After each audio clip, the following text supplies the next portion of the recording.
kuwaeleza wananchi wa wilaya ya Kigoma dhamira ya kuendelea kutatua changamoto za wananchi kwenye eneo letu. Tumekuwa tukitatua changamoto mbalimbali hususan kwenye maeneo mbalimbali ya wilaya yetu, na tunayo siku maalum tuliyoitenga hapa ofisini, siku ya Alhamisi ya kila wiki.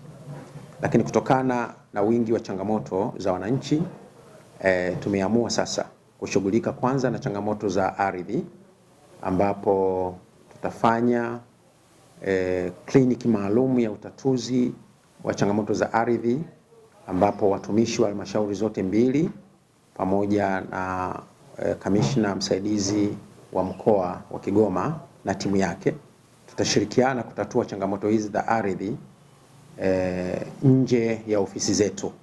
Na kwa maana hiyo, naomba nitumie fursa hii sasa kualika wananchi kwa kuanzia manispaa ya Kigoma Ujiji, ambapo tarehe 2 na tarehe 3 tutakuwa uwanja wa community center, ambapo tutafanya hiyo clinic, na nitumie fursa hii kuwaomba wananchi wote wenye changamoto za masuala ya ardhi wafike kwenye uwanja huu wa community center tarehe 2 na tarehe 3.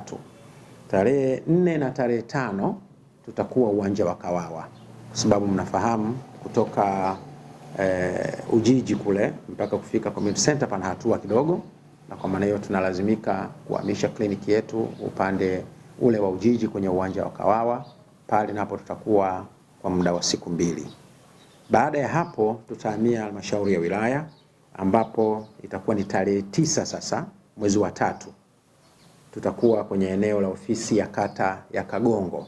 Wananchi wote wa kanda ile waje ofisi ya kata ya Kagongo tarehe 9 mwezi wa 3, ambapo tutakuwa na timu nzima ya mkoa pamoja na timu ya wilaya kwa upande wa utatuzi wa changamoto za ardhi.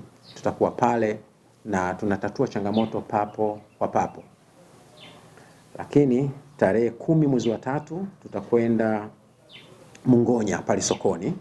Tutakaa pale na kuanza kusikiliza changamoto za ardhi. Itakuwa ni tarehe 10 mwezi wa 3.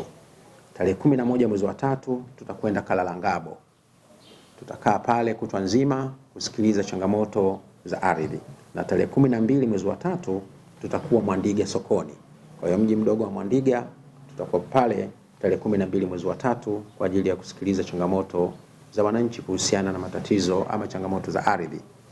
Tumia fursa hii kuwaomba wananchi wa wilaya ya Kigoma wafuatilie ratiba hii kwa umakini mkubwa ili tuje kuwasikiliza. Na ni fursa kwa sababu kama tatizo linahusiana na changamoto inayotupaswa kwenda field, tutakwenda moja kwa moja kuangalia maeneo yenye migogoro. Kama tatizo hilo linatatulika hapo kwa hapo, basi litatatulika hapo kwa hapo wakati tunalisikiliza.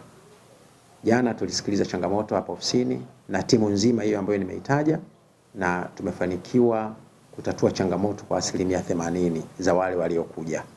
Na kwa maana hiyo tutumie fursa hii adhimu na adimu ili tuweze kupata suluhu ya changamoto ambazo kwa kiasi kubwa zimekuwa za muda mrefu, ambazo zimekuwa zikitusumbua katika maeneo yetu.